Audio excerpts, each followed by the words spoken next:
अदम्य साहस का परिचय दिया है भारत की सेना ने। अदम्य साहस। आज भारतीय जनता पार्टी और हम सभी कार्यकर्ता, आज सारा भारत धन्यवाद करता है भारत की आर्मी का, भारत की सेना का, भारत की एयरफोर्स का, भारत की नेवी का और उन तमाम जाबाज सेनानियों का जिनके कारण आज ऑपरेशन सिंदूर सफल हुआ है। प्रधानमंत्री ने कहा यह जो बदलाव होगा यह आतंकवादियों के कल्पना से बाहर का बदलाव होगा, और जो बदलाव हुआ वो आतंकवादियों के कल्पना के बाहर का बदलाव था। प्रधानमंत्री जी ने कहा कि हम घुस के मारेंगे और मिट्टी में मिलाएंगे। ऑपरेशन सिंदूर ने दिखाया कि केवल एलओसी नहीं, इंटरनेशनल बॉर्डर के पार जाके भी भारत पाकिस्तान के अंदर किसी भी टारगेट को प्रिसाइसली उस पर हमला कर सकता है और आतंकवाद के खौफ को समाप्त कर सकता है। पाकिस्तान ने तो सपने में भी नहीं सोचा होगा कि भारत की सेना के पास, भारत की एयरफोर्स के पास और भारत के राजनेताओं के पास ऐसी इच्छा शक्ति होगी कि इंटरनेशनल बॉर्डर से 100 किलोमीटर दूर घुस के वो हमारे आतंकी अड्डे को ध्वस्त कर सकते हैं। पाकिस्तान का एयर डिफेंस सिस्टम फेल हो जाता है। जिस समय 6 और 7 के रात के बीच ये पूरी कार्यवाही हो रही थी, रफाल विमान द्वारा स्काल्प और हैमर मिसाइल्स के माध्यम से 23 मिनट के अंदर, 23 मिनट्स के अंदर एक विंडो था, जिस विंडो के अंदर ये 9 के 9 आतंकवादी ठिकाने उन्हें ध्वस्त कर दिए गए। 23 मिनट में पूरा विश्व ने देखा कि भारत क्या कर सकता है। और जितने हमारे जाबाज पायलट्स गए थे राफेल के साथ, उतने लौट के आए और आतंकवादी ठिकानों को ध्वस्त करके आए, और किसी सिविलियन को नहीं मारा, किसी मिलिट्री बेस को नहीं मारा। What Pakistan has lost via operation Sindoor, 9 आतंकी ठिकाने, बड़े बड़े आतंकी ठिकाने, 11 एयरबेस, 100 से अधिक आतंकवादी, 50 से अधिक जवान और अपनी इज्जत, यह पाकिस्तान ने खोया है। और प्रधानमंत्री जी ने स्पष्ट कहा है वहां से यदि गोली आती है तो यहां से गोला जाएगा। यह प्रेस कॉन्फ्रेंस आज एक गर्व से भर देने वाला क्षण है, क्योंकि यह कोई साधारण प्रेस कॉन्फ्रेंस नहीं है। मैं बैठा जरूर भारतीय जनता पार्टी के कक्ष में हूं, हेड ऑफिस में हूं, मगर मुझे लगता है मैं केवल एक भारतीय जनता पार्टी के प्रवक्ता के नाते नहीं, केवल भारतीय जनता पार्टी के एक सांसद या कार्यकर्ता के नाते नहीं, एक भारतीय के नाते, एक इंडियन के नाते आज ये प्रेस कॉन्फ्रेंस कर रहा हूं। क्योंकि जिस प्रकार का टेरर डिमोलिशन, जिस प्रकार आतंकवाद का खात्मा बीते कुछ दिनों में हमने भारतवर्ष में देखा है, भारतवर्ष ने जिस प्रकार से पाकिस्तान में आतंकी अड्डों को ऑपरेशन सिंदूर के माध्यम से समाप्त किया है, वह अपने आप में पूरे विश्व में एक संदेश भेजता है, एक निर्णायक संदेश। आतंकवाद के खिलाफ लड़ाई के विरोध, आतंकवाद के खिलाफ एक निर्णायक संदेश। इसलिए आज का ये प्रेस कॉन्फ्रेंस, इसको संबोधित करते हुए मुझे गर्व की अनुभूति हो रही है। अदम्य साहस का परिचय दिया है भारत की सेना ने। अदम्य साहस। आज भारतीय जनता पार्टी और हम सभी कार्यकर्ता, आज सारा भारत धन्यवाद करता है भारत की आर्मी का, भारत की सेना का, भारत की एयरफोर्स का, भारत की नेवी का और उन तमाम जाबाज सेनानियों का जिनके कारण आज ऑपरेशन सिंदूर सफल हुआ है।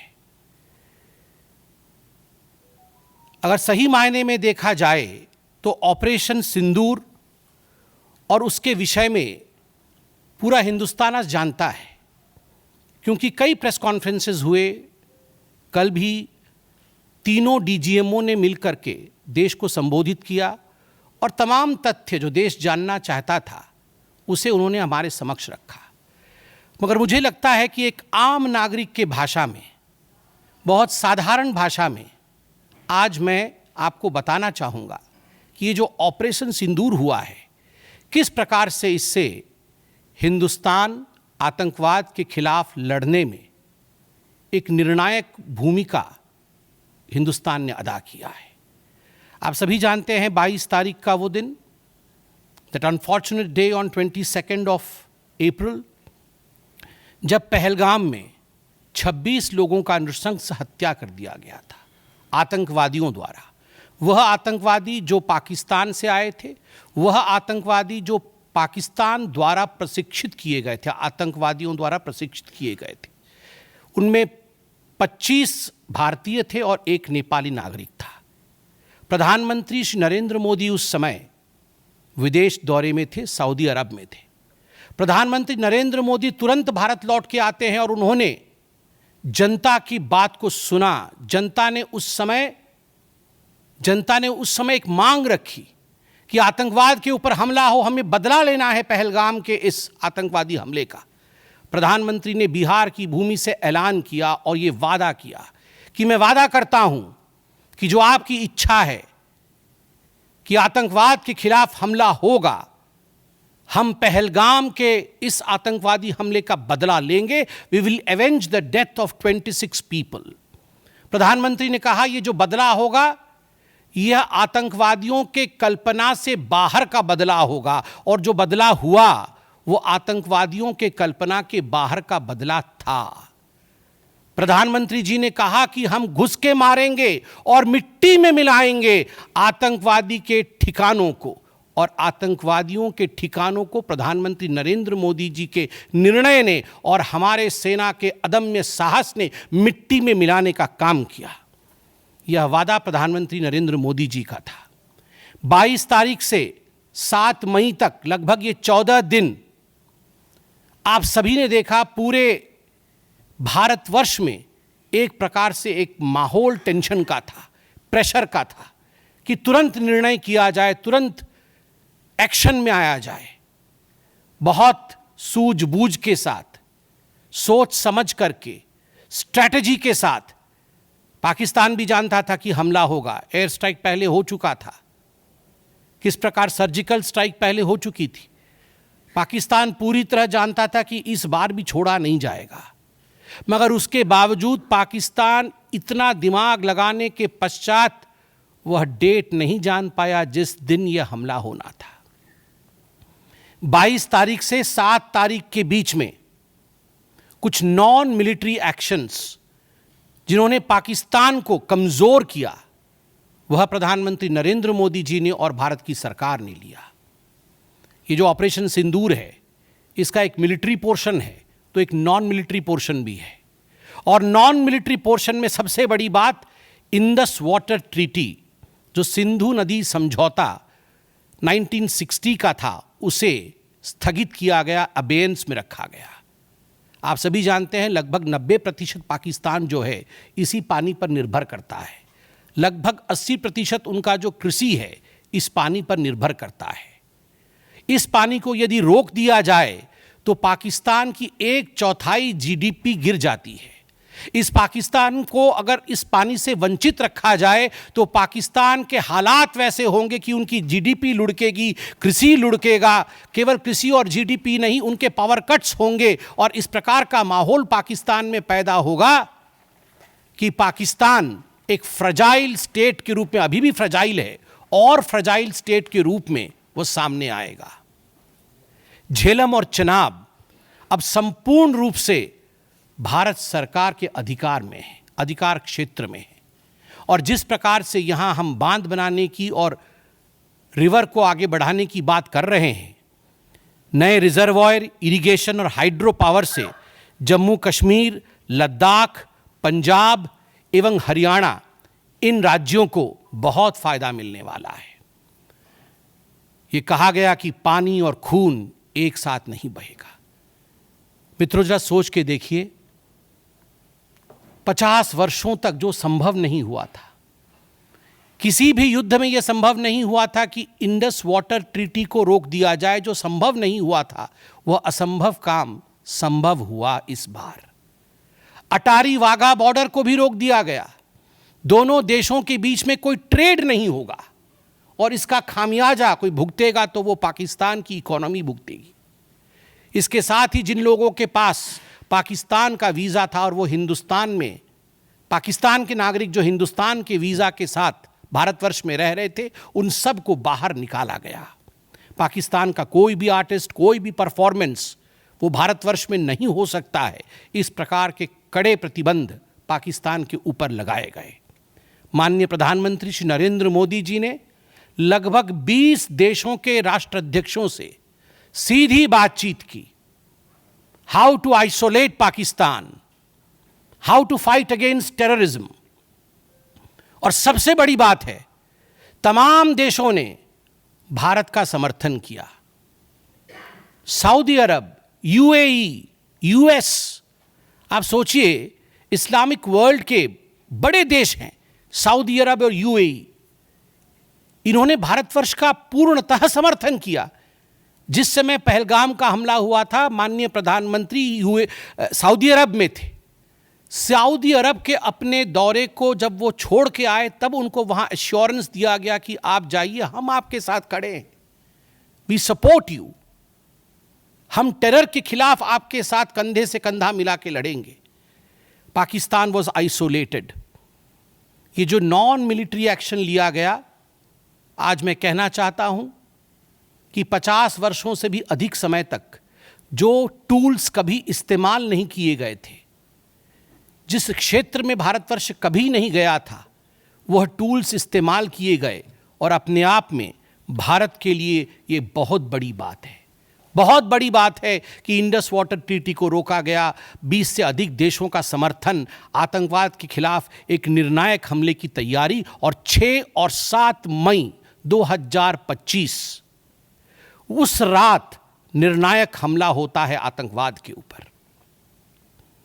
सभी जानते हैं कि 9 आतंकवादी ठिकाने जो POJK में थे और पाकिस्तान में थे, उन्हें ध्वस्त किया गया। यह ऑपरेशन सिंदूर एक बहुत बड़ा दायरा तय करता है। इसने पूरे विश्व को दिखाया कि भारतवर्ष क्या कर सकता है। ऑपरेशन सिंदूर ने दिखाया कि केवल LOC नहीं, इंटरनेशनल बॉर्डर के पार जाके भी भारत पाकिस्तान के अंदर किसी भी टारगेट को प्रिसाइसली उस पर हमला कर सकता है और आतंकवाद के खौफ को समाप्त कर सकता है। इस पूरे ऑपरेशन का लक्ष्य क्या था, इसे समझने की आवश्यकता है। लक्ष्य क्या था? क्या हमने लक्ष्य की पूर्ति की? What was the aim of operation Sindoor? Did we achieve what we aimed for? क्या लक्ष्य था?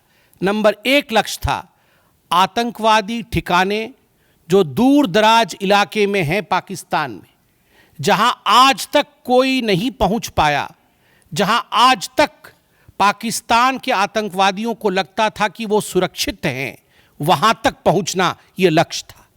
दूसरा लक्ष्य था आतंकवादियों को ढेर करना, मार देना। तीसरा लक्ष्य था इन टारगेटों को जमींदोज करना, उन्हें मिट्टी से मिला देना।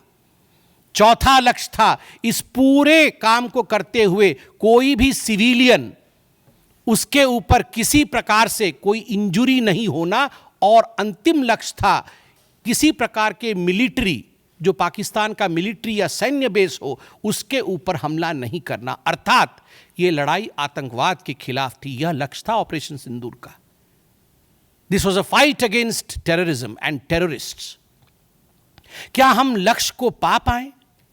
आप देखिए, जब यह हमला हुआ तो 9 ठिकाने ध्वस्त हुए, उनमें 5 POJK में थे, पाक ऑक्यूपाइड जम्मू कश्मीर में, और 4 पाकिस्तान में थे।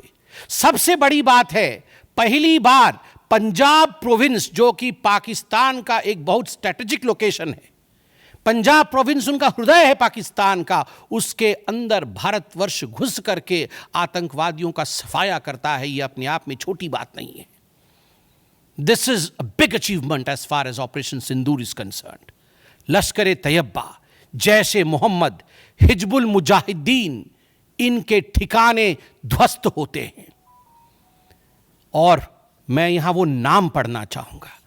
ये जो 9 नाम है, 9 आतंकवादी ठिकाने, मैं आज देश से अपील करना चाहूंगा, तमाम भारतीयों से अपील करना चाहूंगा कि ये नाम हमें स्मरण करना है।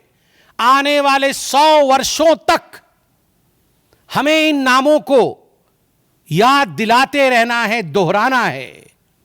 जब भी आतंकवाद सर उठाए तो हमें यह चित्र दिखाने हैं कि तुम्हारा क्या हश्र किया था ऑपरेशन सिंदूर ने, भारत की सेना ने, भारत की राजनीतिक इच्छा शक्ति ने और भारतीयों ने। इसलिए मैं नाम पढ़ना चाहूंगा। सवाई नाला कैंप मुजफ्फराबाद, जो पीओजेके में है, 30 किलोमीटर दूर है एलओसी से, उसे ठिकाना लगाया गया। लश्कर तोयबा का ट्रेनिंग सेंटर था। 20 अक्टूबर 2024 सोनमर्ग में और 24 अक्टूबर 2024 गुलमर्ग में जो आतंकी हमले हुए थे, उसमें यहां से आतंकवादी आए थे। और सबसे बड़ी बात, 22 अप्रैल 2025 को जो आतंकवादी आकर पहलगाम में हमारे नागरिकों को मार के गए थे, हमारी बहनों के माथे से जिन्होंने सिंदूर पोंछने का काम किया था, उनका प्रशिक्षण भी इसी केंद्र में हुआ था, सवाई नाला कैंप मुजफ्फराबाद। सैयदाना बिलाल कैंप मुजफ्फराबाद, ये जैसे मोहम्मद का ट्रेनिंग सेंटर था, ये दूसरा कैंप जो ध्वस्त हुआ। गुलपुर कैंप कोटली, ये एलओसी से 30 किलोमीटर दूर था, लश्कर तैयबा का बेस था। और 20 अप्रैल 2023 को पुंछ में, 9 जून 2024 को जो तीर्थ यात्री को बस में हमला करके मारने का काम किया था आतंकवादी, यहां गुलपुर कैंप से आए थे जो कोटली में है, उसे ध्वस्त किया गया। बरनाला कैंप बिरगढ़, बरनाला कैंप जो 9 किलोमीटर दूर है एलओसी से, उसे समाप्त किया गया। अब्बास कैंप कोटली जो 13 किलोमीटर दूर है एलओसी से, लश्कर तैयबा का फिदाइन सेंटर है और 15 आतंकवादियों को एक साथ ट्रेन कर सकता है, उसे ध्वस्त करके गिराया गया। सरजाल कैंप सियालकोट अंतर्राष्ट्रीय सीमा से 6 किलोमीटर दूरी पर है, इंटरनेशनल बॉर्डर से, सांबा कठुआ के सामने है। और मार्च 2025 में जम्मू और कश्मीर पुलिस के 4 जवान शहीद हुए थे, उनको मारने का काम इन्हीं आतंकवादियों ने किया था जो सरजाल कैंप से आए थे सियालकोट के। उस कैंप को ध्वस्त कर दिया गया। महमूना जाया कैंप सियालकोट जो कि 12 से 18 किलोमीटर इंटरनेशनल बॉर्डर से दूर है, मैं एलओसी की बात नहीं कर रहा हूं, इंटरनेशनल बॉर्डर से, और हिजबुल मुजाहिदीन का अड्डा है, बहुत बड़ा कैंप है। कठुआ और जम्मू क्षेत्र में जो भी आतंकवादी गतिविधि होती है, सियालकोट के इस मजनूमा जाया कैंप से आतंकवादी भेजे जाते हैं। भारतवर्ष ने उसे ध्वस्त किया। मरकज तैयबा मुरीद के, जो कि अंतर्राष्ट्रीय सीमा से 18 से 25 किलोमीटर दूर है, 2008 के मुंबई का जो हमला हुआ था, 26/11 के नाम से जिसे हम जानते हैं, उसमें जो आतंकवादी आए थे, अजमल कसाब और डेविड हेडली, उनकी ट्रेनिंग मरकज तैयबा मुरीद के में हुआ था। और आज मैं फक्र के साथ कह सकता हूं, गर्व के साथ कह सकता हूं कि भारत की सेना ने, भारत की राजनीतिक इच्छा शक्ति ने और भारतीयों ने मरकज तैयबा मुरीद के को ध्वस्त किया है, समाप्त किया है। मरकज सुभान अल्लाह बहावलपुर इंटरनेशनल बॉर्डर से 100 किलोमीटर की दूरी पे है। विश्व में किसी ने ऐसा नहीं सोचा होगा, पाकिस्तान ने तो सपने में भी नहीं सोचा होगा कि भारत की सेना के पास, भारत की एयरफोर्स के पास और भारत के राजनेताओं के पास ऐसी इच्छा शक्ति होगी कि इंटरनेशनल बॉर्डर से 100 किलोमीटर दूर घुस के वो हमारे आतंकी अड्डे को ध्वस्त कर सकते हैं। मरकज सुभान अल्लाह, जो कि जैशे मोहम्मद का मुख्यालय था, उस मुख्यालय को भारत की वायुसेना ने ध्वस्त किया। यह कोई छोटा विषय नहीं है। यह बहावलपुर एक ऐसा स्थान है जहां यूनाइटेड स्टेट्स, यूएस भी अपने ड्रोन नहीं भेज पाया था। उस जगह पे भारत घुस के मारता है। आज का भारत, आज का नया भारत यही है। ये नाम, जो 9 नाम मैंने पढ़े, हमें याद रखने चाहिए, मगर उन नामों के साथ मैं कुछ और भी बताना चाहता हूं। जो आतंकवादी मारे गए, एक लक्ष्य था आतंक के ठिकानों को, आतंक के अड्डों को सफाई करना, ध्वस्त कर देना। दूसरा लक्ष्य था ऑपरेशन सिंदूर का, आतंकवादियों को चुन चुन कर मारना, उन्हें मिट्टी में मिलाना। 100 से अधिक आतंकवादी मारे गए, 100 से अधिक। मैं कुछ आतंकवादियों के नाम पढ़ता हूं जिनको कि हम डिस्कस करते थे डिबेट्स में, टीवी पे, यूएन में, जिनको कि यूएस ने भी कंडेम कर रखा था। मैं नाम पढ़ रहा हूं। मुदस्सर कादियान खास उर्फ मुदस्सर उर्फ अबू जुंदाल। अबू जुंदाल नाम से हम जानते थे इस आतंकवादी को, और जो लश्कर तैयबा का आतंकवादी था, वो मरकज तैयबा का जो मुरीदके में है उसका इंचार्ज था। जब वो मरा तो उसके गार्ड ऑफ ऑनर, उसका जो जनाजा निकला, उसमें पाकिस्तान के आर्मी के अधिकारी थे, पाकिस्तान आर्मी के चीफ थे, पंजाब सीएम मरियम नवाज भी उसमें रही। आप सोचिए, ये एक सरकारी जमीन पर हुई और तमाम बड़े लोग, सरकारी लोग पाकिस्तान के उसमें शामिल हुए, जिससे कि ये सिद्ध होता है कि terror and the sponsors of terror are hand in glove together. आतंकवादी और जो आतंकवादियों को बढ़ावा देने वाले, वो एक साथ काम करते हैं। दूसरा, हाफिज मोहम्मद जमील, ये जैश-ए मोहम्मद का आतंकवादी है। ये ब्रदर इन लॉ, साला था मौलाना मसूर अजहर का, और इंचार्ज था मरकज सुभान अल्लाह बहावलपुर का, वह भी मारा गया। तीसरा आतंकवादी मोहम्मद यूसुफ अजहर उर्फ उस्ताद जी उर्फ मोहम्मद सलीम उर्फ घोशी साहब, जैसे मोहम्मद का नामी आतंकवादी, और यह भी मौलाना मसूद अजहर से जुड़ा हुआ था, और यह वेपन ट्रेनिंग देता था जैशे मोहम्मद का। और सबसे बड़ी बात, IC-184 के हाईजैकिंग में इसका हाथ था। IC-814 के हाईजैकिंग में इसका हाथ था, वह भी मारा जाता है। चौथा आतंकवादी खालिद उर्फ अबू अक्सका। खालिद ये लश्कर तैयबा का आतंकवादी था, फैसलाबाद में मारा गया और वहां उसका फ्यूनरल होता है। अब मैं ये तस्वीर दिखाना चाहूंगा, आप ये तस्वीर देखिए। ये तस्वीर कोई साधारण तस्वीर नहीं है, यह तस्वीर है उन आतंकवादियों का जिनका जनाजा निकला। और इस तस्वीर में मैं दिखाना चाहूंगा कि ये जो खड़ा है सामने व्यक्ति, इस व्यक्ति का नाम है, ये LET का कमांडर है, लश्कर तैयबा का कमांडर है, अब्दुल रऊफ। अब्दुल रऊफ जो खुद एक स्पेशली डेजिग्नेटेड ग्लोबल टेररिस्ट, जिसको यूएस के ट्रेजरी बेंच ने डेजिग्नेट कर रखा है, अमेरिका के ट्रेजरी बेंच ने इसे आतंकवादी घोषित कर रखा है, वह सामने खड़ा है जनाजे में। और उसके पीछे जो खड़े हैं, मैं एक एक करके नाम पढ़ता हूं। लेफ्टिनेंट जनरल फैयाज हुसैन शाह, जो कि लेफ्टिनेंट जनरल है पाकिस्तान आर्मी के। मेजर जनरल राव इमरान सरताज, जो कि मेजर जनरल है पाकिस्तान आर्मी के। ब्रिगेडियर मोहम्मद फुरकान शब्बीर, पाकिस्तान आर्मी के।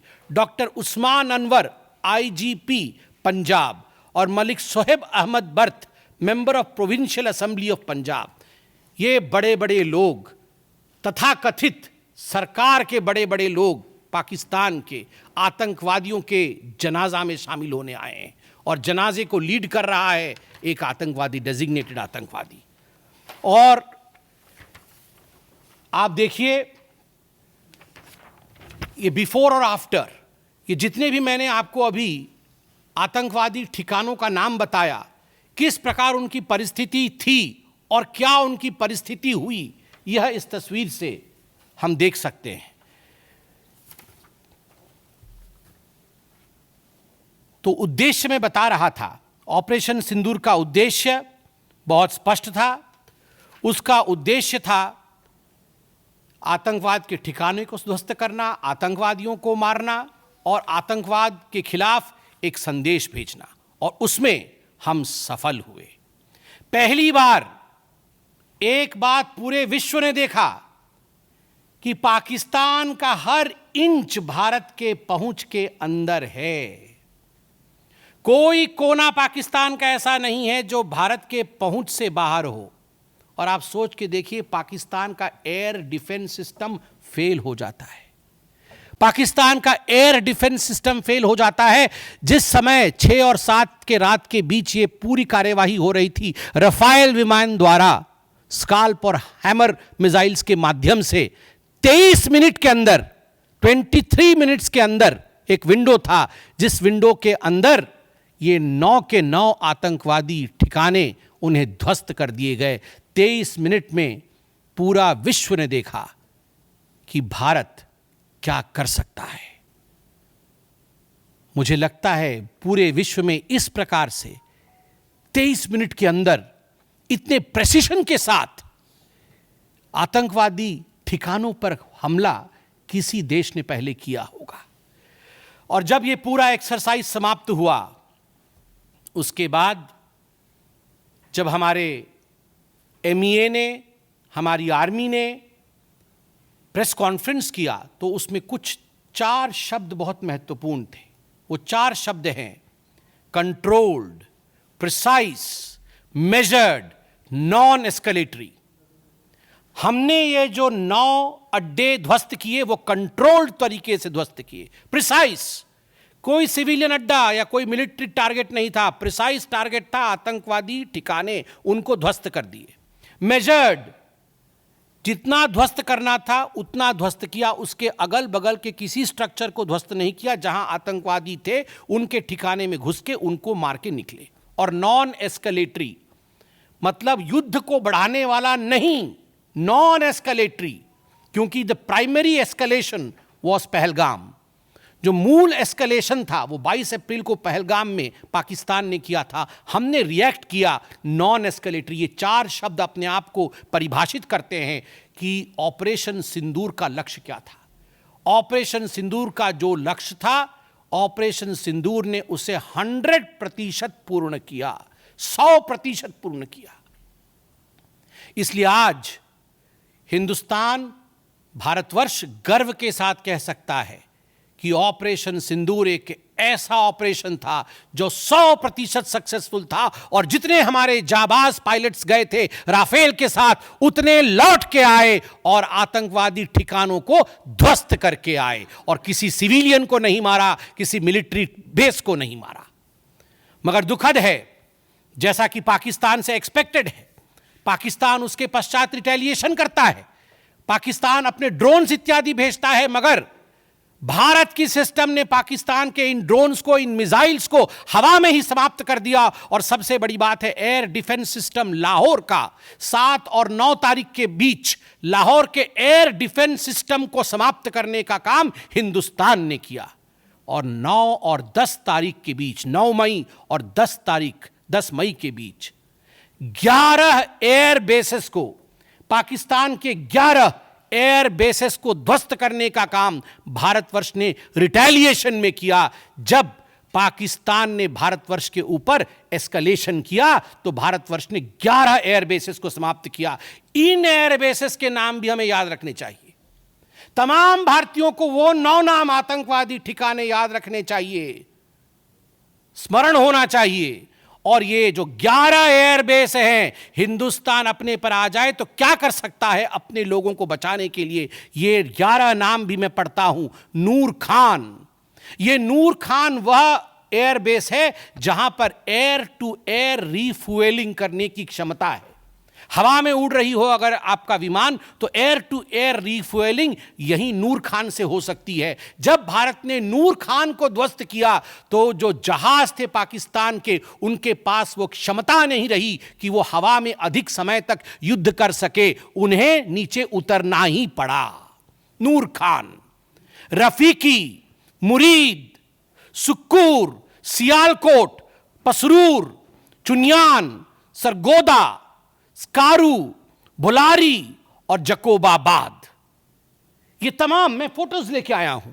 जकोबाबाद का ये फोटो देखिए, क्या था पहले और क्या हुआ बाद में, क्या था पहले और क्या हुआ बाद में। आप देख सकते हैं परखच्चे उड़ गए। यह है प्रिसीशन ऑफ इंडियाज अटैक। तमाम फोटो हैं यहां पे, किस प्रकार से हमने एक एक करके उनके एयर बेसेस को समाप्त किया। आप देख सकते हैं सारे एयर बेसेस के हम फोटो लेके आए हैं, जकोबाबाद से लेके बाकी तमाम। क्योंकि आपने ये सब देखा हुआ है, मैं अधिक समय नहीं लूँगा। आर्मी ने आपको दिखाया है, डीजीएमओज ने आपको दिखाया है, इसलिए मैं इसको आपको दिखा के दोबारा I would not like to take much time, but मैं रिमाइंड करना चाहूँगा कि 11 एयर बेसेस को हमने ध्वस्त किया।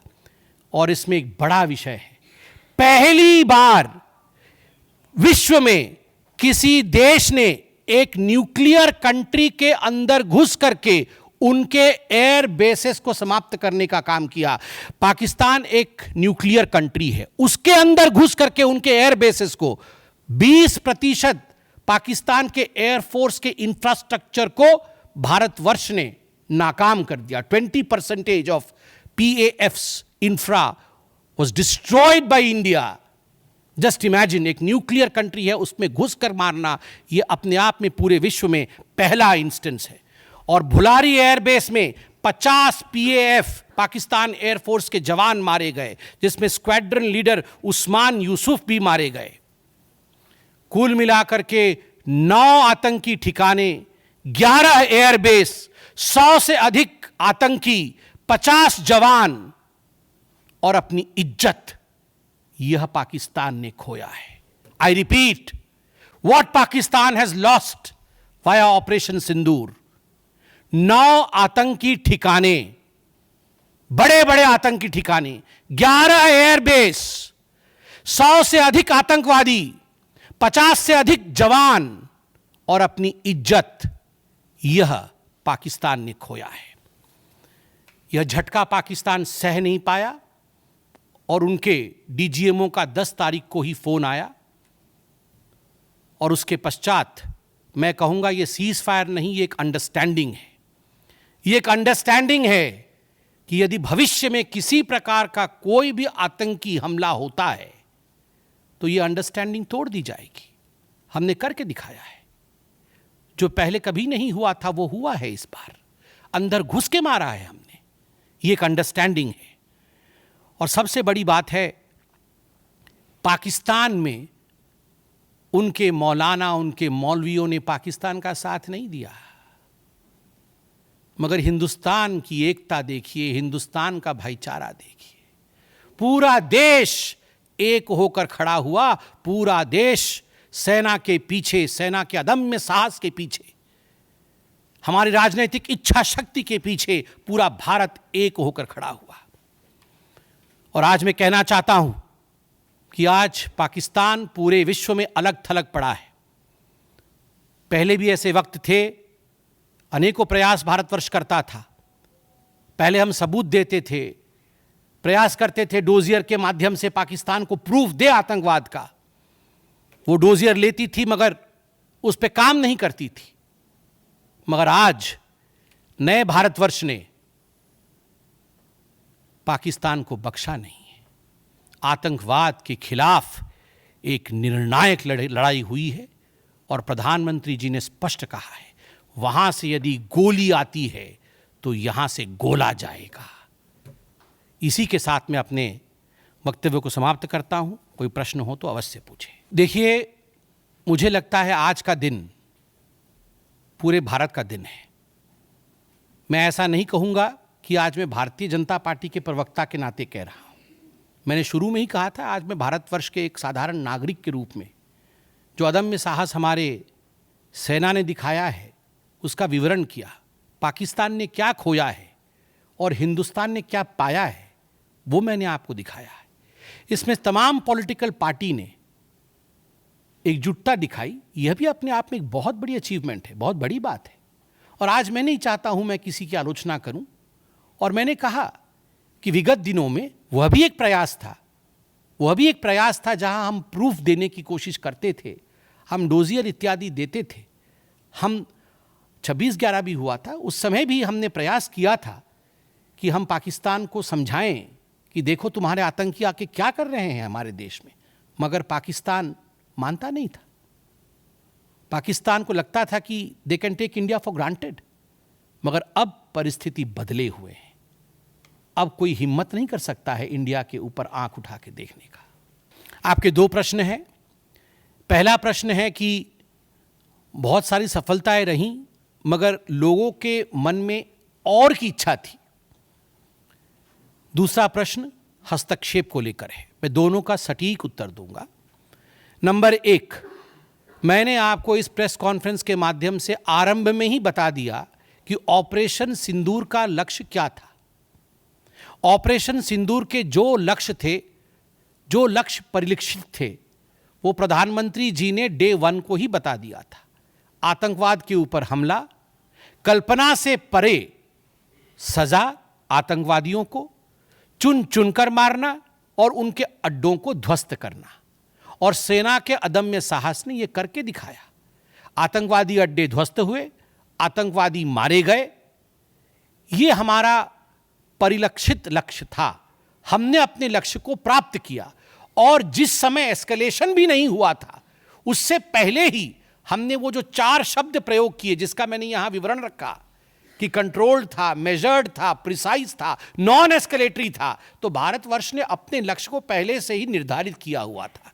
इसलिए आपका यह कहना कि कुछ और होना था, मुझे लगता है कि हमने जो करना था वो हमने पहले भी कहा, करके भी कहा और उसे 100% हासिल किया। Operation Sindoor was 100% successful operation. 100% सफलतापूर्वक किया गया एक मुहिम था, एक ऑपरेशन था ऑपरेशन सिंदूर।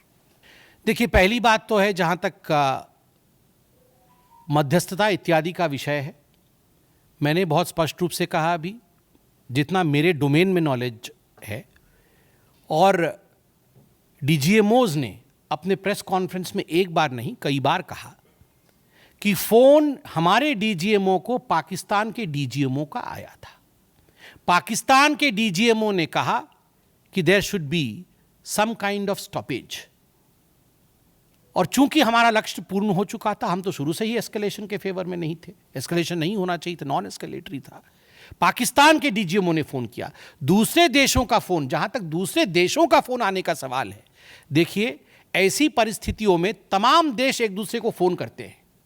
सभी देश एक दूसरे को फोन करते हैं, क्या मदद कर सकते हैं, किस प्रकार से कूल डाउन हो सकता है, इस विषयों पर चर्चा होती है। भारतवर्ष यूक्रेन भी फोन करता है, भारतवर्ष रशिया भी फोन करता है, सब जगह फोन करते हैं, हर कोई एक दूसरे को फोन करता है। इसमें किसी प्रकार का मगर संशय नहीं है कि डीजीएमओ पाकिस्तान ने फोन किया भारतवर्ष के डीजीएमओ को सीज फायर डिमांड करते हुए, रिक्वेस्ट करते हुए, डिमांड नहीं रिक्वेस्ट करते हुए। बिल्कुल, ऑपरेशन अभी जारी है। और मैंने कहा, माननीय प्रधानमंत्री जी ने स्वयं कहा है, गोली आएगी तो गोला जाएगा। तो अगर गोली आएगी तो गोला जाएगा। तो इसलिए ऑपरेशन सिंदूर समाप्त नहीं हुआ है। इंतजार कि अगर आंख उठाया तो उसका जवाब दिया जाएगा। देखिए, ये आपको क्या लगता है, इन प्रश्नों का जवाब कि जंग के लिए हमारी क्या तैयारी है, इसका जवाब प्रवक्ता देंगे। इसका जवाब तो जहां उचित फोरम में होना चाहिए वो देंगे। देखिए, मैं बहुत स्पष्ट रूप से बता दूं, ये आज की जो प्रेस कॉन्फ्रेंस हो रही है, ऑपरेशन सिंदूर को लेकर हो रही है, उसके सफलता को लेकर हो रही है। और तमाम लोग जो ऑपरेशन सिंदूर से जुड़े हुए थे, चाहे वो सेना हो, चाहे वो हमारी राजनीतिक घटक हो, चाहे वो हमारे ब्यूरोक्रेट्स हों, उन सभी का सलाम है। उन सबको हम रेस्पेक्ट के साथ देखते हैं। और सही बात है, सोशल मीडिया एक टूल जरूर है, मगर सोशल मीडिया के आधार पर यह कह देना कि किस प्रकार से देश आगे बढ़ेगा, ये निर्णय नहीं हो सकता है।